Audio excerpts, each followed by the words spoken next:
नमस्कार मंडळी, मी Jyoti Kulkarni, school psychologist and counsellor. आज आपण बघूया की हायपर ॲक्टिव्हिजम म्हणजे काय. की प्रत्येक वेळी शाळेतून मी जेव्हा स्कूल काउन्सिलर म्हणून काम करत होते तेव्हा टीचर्सच्या तक्रारी यायच्या की हा मुलगा मध्येच शिकवत असताना सगळ्यांना मध्येच उठतो आणि ब्लॅकबोर्डवर फळ्यावर लिहायला सुरुवात करतो, म्हणजे कोणाची परमिशन न घेता. त्यानंतर जेव्हा टीचर क्लासमध्ये काही सांगत असेल तेव्हा तो बाकीच्याच खोड्या करण्यात व्यस्त असतो. कोणाचं पेन्सिल काढ, कोणाचं खोडरबर काढ किंवा असे काही ज्यामध्ये तो शाळेला पूर्ण क्लासला डिस्टर्ब करेल किंवा डिस्ट्रॅक्ट करेल असं त्याचं वर्तन असतं, असं त्याचं बिहेवियर असतं. तर ह्या बिहेवियरसाठी मग टीचर्स पण खूप वैतागतात आणि मग त्या आमच्याकडे पाठवतात की हा हायपर ॲक्टिव्ह मुलगा आहे, हा ऐकत नाही, तर त्याचं तुम्ही काही काउन्सिलिंग करा. तर पहिली गोष्ट मी अशी सांगू इच्छिते की प्रत्येक मुलगा काही हायपर ॲक्टिव्ह नसतो. प्रत्येक आपला जे ह्युमन बिहेवियर असतं किंवा आपला जो बॉडी फिजिक असतं ते प्रत्येक प्रकारच्या मल्टिपल इंटेलिजन्सवर अवलंबून असतं. तर मल्टिपल इंटेलिजन्स म्हणजे सायकोलॉजीमध्ये जे 7-8 इंटेलिजन्स सांगितलेले आहेत त्यामध्ये लिंग्विस्टिक आहे, बॉडीली कायनेस्थेटिक आहे. आपण बाकी सगळ्या इंटेलिजन्सवर नंतर विस्तृत व्हिडिओमध्ये बोलूच. आत्ता हायपर ॲक्टिव्हिजम म्हणजे काय, बॉडीली कायनेस्थेटिक इंटेलिजन्स म्हणजे त्यांच्या शरीरामध्ये इतकी एनर्जी असते की ती एनर्जी एका ठिकाणी जर तुम्ही त्या मुलाला कॉन्स्टंटली 1 तास बसवलं तर तो मुलगा खूप कंटाळून जाईल, कारण त्याच्या अंगात खूप एनर्जी असते आणि मग ती ताकद त्याला इकडे तिकडे वापरता येत नाही. आणि का वापरता येत नाही, कारण त्या अशा मुलांसाठी ग्राउंड महत्त्वाचं असतं. अशा मुलांसाठी काय करायचं म्हणजे तर ग्राउंडवर त्यांना खेळवलं किंवा ग्राउंडवर त्यांची एनर्जी जर त्याच्यातनं ती बरोबर चॅनलाइज झाली तर ती मुलं तुम्हाला वर्गात कमी त्रास देतील किंवा घरी पण कमी त्रास देतील. घरी पण आई सांगते मुलांना की आता हा अभ्यास कर, हा अभ्यास करायचाच आहे, तर तो मुलगा 5-5 मिनिटांनी उठणार, 5-5 मिनिटांनी फेऱ्या मारणार, 5-5 मिनिटांनी मोबाईल बघ, हे बघ, ते बघ, म्हणजे पुअर कॉन्सन्ट्रेशन होऊन जातं.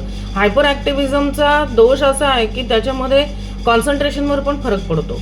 एका जागी न बसणं आणि एका जागी बसून न अभ्यास करणं त्याच्यामुळे कॉन्सन्ट्रेशनवर फरक पडतो. ॲक्च्युली ही मुलं ॲक्टिव्ह असतात पण आपल्या शिक्षण पद्धतीमध्ये किंवा आपल्या क्लासरूममध्ये त्यांना त्यांच्या ॲक्टिव्हिजमचा योग्य वापर केला जात नाही.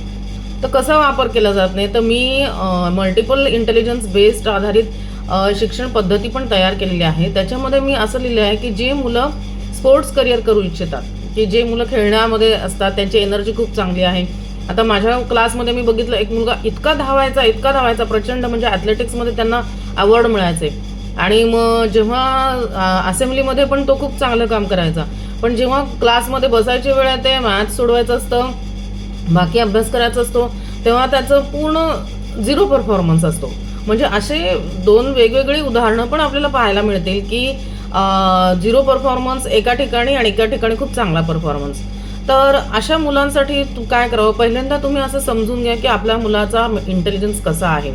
म्हणजे तो एका जागी बसून अभ्यास करणारा शांत एकपाठी आहे, म्हणजे लिंग्विस्टिक आहे की त्याला भाषा विषयांमधलं खूप आवडतं किंवा हिस्ट्री, जिओग्राफी अशा विषयांमधलं अभ्यास करायला आवडतो, की तो एकदम हायपर म्हणजे ॲक्टिव्ह आहे की तो एका ठिकाणी बसत नाही, पण त्याला क्रिकेटच्या ग्राउंडवर सोडलं तर त्याला आवडतं किंवा त्याला धावण्याची रेस, ऑलिम्पिक्स मैदान अशा ठिकाणी असेल तर त्याला जास्त इंटरेस्ट येतो. तर मग आधी आपल्या मुलगा कसा आहे हे आधी तुम्ही बघून घ्या. त्याची लर्निंग स्टाईल कशी आहे. ऑडिओ लर्निंग स्टाईल असतात, काही व्हिडिओ लर्निंग स्टाईल असतात. काही मुलांना ना चालत चालत अभ्यास करायला आवडतं. म्हणजे तुम्ही बघत असाल, आपण आपल्या वेळेस पण लहानपणे काही जे आपले मित्रमैत्रिणी असतील की त्याचे पुस्तक हातात घ्यायचं आणि जे वाक्य एका जागी बसून त्यांना कंटाळायचं, मग ते चालत चालत पाठ करायचे. म्हणजे दॅट इज बॉडीली त्यांची एनर्जी पण त्याच्यात युटिलाइज व्हायची. तर तुम्ही तुमच्या मुलाला जर अशी त्या एनर्जीचा तुमचा मुलगा असेल की जो वॉकिंग करून काही करून तो अभ्यास करून करत असेल आणि तुम्ही त्याला म्हणलं की नाही तू इथंच बस, नाही तू एका जागीच बस, नाही तू एका जागीच बसून अभ्यास कर, तू 1 तास बसूनच अभ्यास कर, 1 तास तो मुलगा बसणं शक्यच नाही. आणि तिथंच पेरेंट्सची चूक होते, कारण आपण आपला मुलगा कसा आहे ते आधी ओळखलं पाहिजे आणि त्याप्रमाणे त्याची लर्निंग स्टाईल आपण केली पाहिजे. हां, जर तुम्ही म्हणत असाल की 1 तासामधला तू 10 मिनिटं तू वॉक करून कर, मग नंतर 15 मिनिटं लिही, असं जर आपण त्याचं शेड्यूल केलं तर त्यासाठी ते उपयोगी येईल. तर आपण आता अशा मुलांसाठी काय करायचं, म्हणजे पालकांनी काय करायला पाहिजे. नंबर 1, पालकांनी बघायला पाहिजे आपल्या मुलाची लर्निंग स्टाईल कोणती आहे. त्याचं बैठं लर्निंग आहे की त्याचं ऑडिओ व्हिज्युअल लर्निंग आहे की त्याला वॉकिंग करत लर्निंग करावं लागतं, ही स्टाईल बघायची.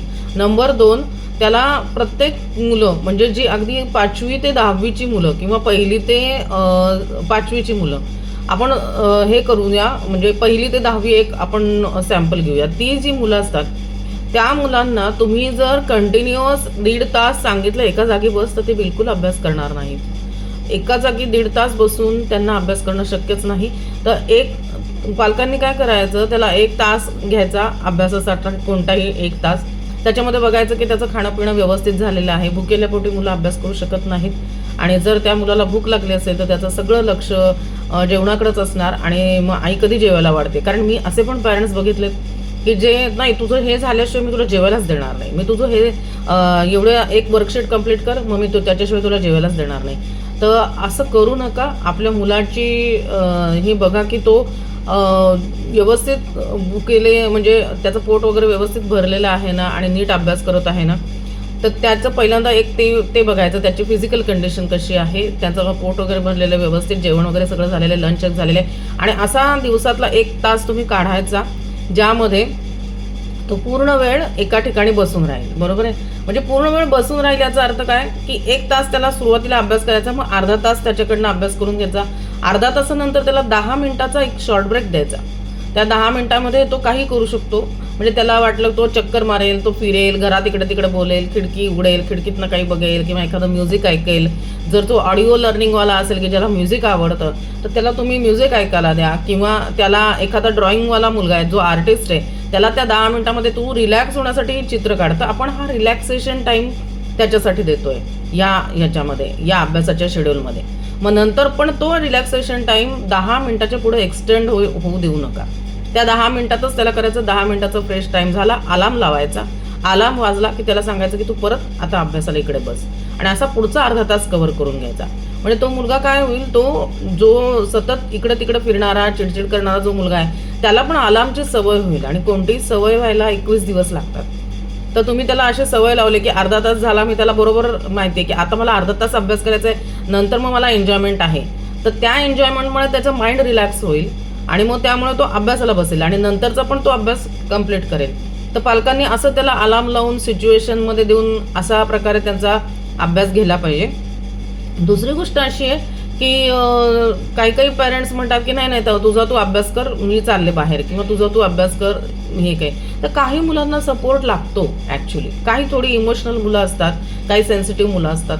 त्या अगदी तुम्ही अभ्यास नाही घेतला तरी चालेल, तुम्ही त्याच्याबरोबर त्याचं अगदी लिहून वगैरे काही घेतलं नाही तरी चालेल, पण आपली आई आपल्या जवळ बसली आहे किंवा आपले बाबा जवळ बसलेले आहेत किंवा भाऊ बहीण कोणी जवळ बसलेले आहेत, तर त्यांना एक सपोर्ट सिस्टीम लागते. तर तुम्ही बघा की आपला मूल अशा कॅटेगरीत आहे का की ज्याला थोडंसं सपोर्ट लागतो, जो थोडासा सेन्सिटिव्ह आहे. तर तुम्ही काय करा, तुम्ही त्यावेळी तुमचं काम शेजारी त्याच्या करत बसा. जे पण काही असेल, तुमचं लॅपटॉपचं काम असेल किंवा काय असेल, किंवा गृहिणींचं काही भाजी चिरणं असेल, काय असेल, तर त्याच्या समोर एक प्रेझेन्स पाहिजे तुमचा. तर तुमचा प्रेझेन्स जर त्याच्यासमोर असेल तर तो कंटिन्युअस 1 तास विदाऊट डिस्ट्रॅक्शन अभ्यास करेल, विदाऊट डिस्ट्रॅक्शन. म्हणजे त्याला अटेन्शन सुद्धा मिळेल. त्याला अटेन्शन सिकिंग सुद्धा एक हायपर ॲक्टिव्हिझममध्ये पार्ट येतो, तर तेही त्याला मिळेल. तर अशा प्रकारे पहिलं नंबर 1 म्हणजे तुम्ही त्याचा 1 तास नीट बघायचा. नंबर 2 म्हणजे तुम्ही त्याचा अलार्म क्लॉक लावून त्याला अभ्यासाला बसवायचं. नंबर 3 म्हणजे त्याची लर्निंग स्टाईल काय बघायची, त्याप्रमाणे त्याला 10 मिनिटाच्या ब्रेकमध्ये एक ॲक्टिव्हिटी द्यायची. नंबर 4 म्हणजे जर मुलगा सपोर्टवाला असेल, बहुत सेन्सिटिव्ह असेल, खूप त्याला कोणीतरी सारखं बरोबर लागत असेल, सपोर्टिव्ह असेल, तर त्याला तुम्ही त्याच्या जवळ बसून त्याचा अभ्यास घ्या. मंडळी, तुम्हाला आठवतं का की पूर्वी आपण जेव्हा लहान होतो तेव्हा आपली आई आपली कामं करायची, पण आपले बहीण भाऊ आपण सगळे एकत्र अभ्यासाला बसायचो. त्यावेळी एकमेकांचा बघून अभ्यास केला जायचा. पण आता जर सिंगल चाइल्ड असेल तुमचा आणि तो एका खोलीमध्ये पूर्ण वेळ एकटा बसला आणि पूर्ण वेळ एकटा तो अभ्यास करतोय, तर इमॅजिन करा तो किती बोर होत असेल. तर तुम्ही पण त्याला सपोर्ट सिस्टीम द्या, तुम्ही पण त्याला आधार द्या, तुम्ही त्याच्याजवळ बसा आणि त्याचा अभ्यास करून घ्या. तर आजच्या या हायपर ॲक्टिव्हचे सोल्युशन आपल्याला कसे वाटले ते सांगा. आणि जर त्याच्यामध्येही जर मुलं ऐकत नसतील किंवा जर मुलांना अजूनही काही पर्सनल काही त्रास असेल तर आपण माझ्याशी कॉन्टॅक्ट करू शकता. आपण जास्त डिटेलमध्ये केस स्टडी करू. पण जनरलमध्ये हे उपाय तुम्ही एकदा घरी करून बघा आणि मग मला सांगा की काय फरक पडतोय. आणि कॉमेंट सेक्शनमध्ये जरूर तुमच्या कॉमेंट्स लिहा, म्हणजे मलाही दुसरे व्हिडिओ करायला एकदम उत्साह येईल. Thank you so much. आज इतकेच.